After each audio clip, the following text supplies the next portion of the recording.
Hello friends, welcome back to Deep education. मैं दीपक कुमार आपका स्वागत करता हूं। जैसा कि हमने पिछले क्लास में हमने पढ़ा था द फाउंटेन पोएम, और अब हम अंग्रेजी बुक की दूसरी poem the psalm of life पढ़ने जा रहे हैं। द साम ऑफ लाइफ को H.W. लॉन्गफेलो द्वारा लिखा गया है। पोएम शुरू करने से पहले प्लीज़ वीडियो को लाइक कर दें और चैनल को सब्सक्राइब कर दें। तो चलते हैं सीधा हम वीडियो की तरफ। तो इस पोएम का पहला स्टैंजा है, देखते हैं इसे। लिखा है, life is real, life is earnest, and the grave is not its goal. Dust thou art to dust returnest was not spoken of the soul।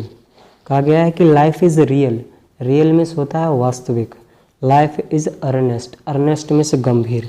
अर्थात कवि कहता है कि जीवन जो है वो वास्तविक है और जीवन गंभीर है। And the grave is not its goal, grave means होता है कब्र, गोल माने होता है लक्ष्य। एंड द ग्रेव, और कब्र ही, इज़ नॉट इट्स गोल, इसका लक्ष्य नहीं है। अर्थात जीवन वास्तविक है और जीवन गंभीर है, और मृत्यु ही इसका लक्ष्य नहीं है। डस्ट दो आर्ट, डस्ट माने धूल, दो में तुम धूल हो। अब कहता है कि तुम धूल हो। टू डस्ट रिटर्नेस, रिटर्नेस तो वापस हो जाना, और तुम धूल में ही मिल जाओगी। कवि ने कहा कि तुम धूल हो और वापस धूल में ही मिल जाओगे। वॉज नॉट स्पोकन, नहीं बोला गया है, ऑफ द सोल, आत्मा के बारे में। अर्थात यह बात जो कही गई है कि तुम धूल हो और तुम्हें धूल में ही मिल जाना है, यह बात आत्मा के विषय में नहीं कही गई है। अगला स्टेंजा देखते हैं। अगला स्टेंजा में लिखा है that not enjoyment not and not sorrow is our destined end or way, but to act that each tomorrow find us further than today। not enjoyment, न तो खुशी, enjoyment means खुशी, and not sorrow, और ना ही दुख, ना ही खुशी और ना ही दुख। इज़ आवर डेस्टिन, डेस्टिन में होता है भाग्य, कि हमारे भाग्य में है। एंड और वे, और ना ही ये इसका अंत है।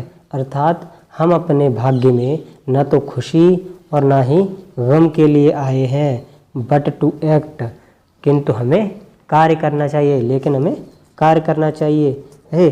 दैट ईच टुमारो, कि प्रत्येक आने वाले कल में, प्रत्येक आने वाले कल में, find us farther than today, find us, हम अपने आप को प्राप्त कर सकें, फर्दर देन टुडे, आज से आगे, कि हम इस प्रकार से कार्य करें कि हम अपने आप को आने वाले कल में बेहतर पाएं। तो चलते हैं अपने तीसरे स्टैंजा की तरफ। इसमें लिखा है कि in the world's broad field of battle, in the bivouac of life, be not like dumb driven cattle, be a hero in the strife. देखिए, ब्रॉड में होता है विशाल या चौड़ा, और फील्ड बैटल, बैटल में होता है युद्ध, फील्ड ऑफ बैटल युद्ध का क्षेत्र। अर्थात संसार जो है वह एक विशाल युद्ध का क्षेत्र है, कि संसार के विशाल युद्ध के क्षेत्र में, इन द बाईवेक ऑफ लाइफ, और जीवन के अस्थायी पड़ाव में।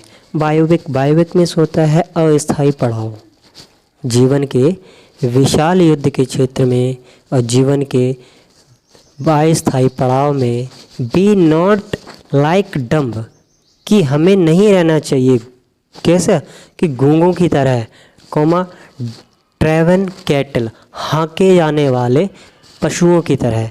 ड्राइवन में सोता है हाँके जानवर, कैटल में सोते हैं जानवर।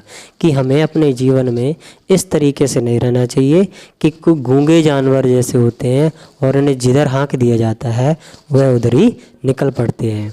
बी ए हीरो, कि हमें एक हीरो की भांति कार्य करना चाहिए। इन द स्ट्राइव, ज़िंदगी के संघर्ष में हमें ज़िंदगी में एक हीरो की भांति कार्य करना चाहिए। देखते हैं इसका अंतिम स्टेंजा। इसमें लिखा है let us then be up and doing with a heart for any faith, still achieving, still pursuing, learn to labour and to wait.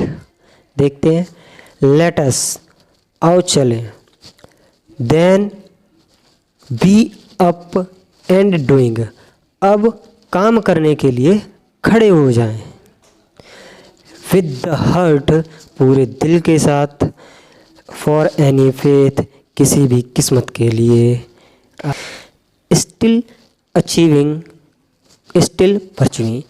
Still achieving में सोता है प्राप्त करना और परस्यूइंग में सोता है आगे बढ़ते रहना। ठीक है, आगे बढ़ना। तो स्टिल अचीविंग हमें प्राप्त करना चाहिए, कॉमा स्टिल परस्यूइंग, और हमें आगे बढ़ते रहना चाहिए। लर्न टू लेबर, मेहनत करना सीखें, एंड टू वेट, और प्रतीक्षा करना सीखें।